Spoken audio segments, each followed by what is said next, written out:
Good morning, my beautiful children. I'm sending this track to show you that it's easy enough, and you know, just to encourage you to maybe play it with your band, really, Theo. You know.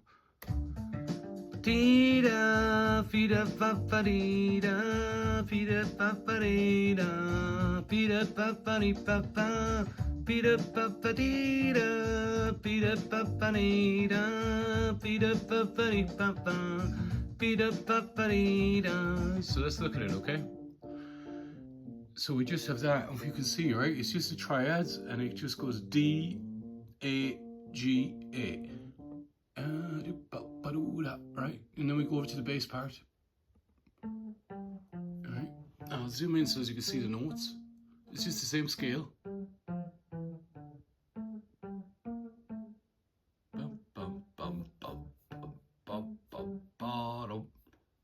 Alright, so we listen to it with the bass together.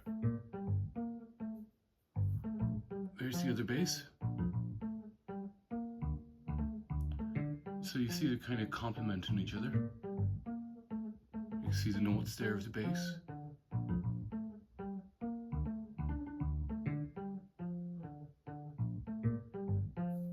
Add in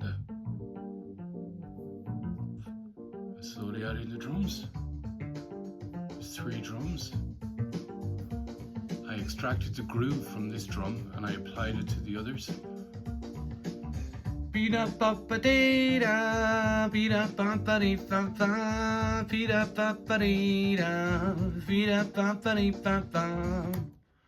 so you could kind of, you know, it's a nice little groove. I'm trying to get those engines going, you know. I'm trying to teach you how to make those engines to just make it like a percussive harmonic engine, like it just drives the whole song.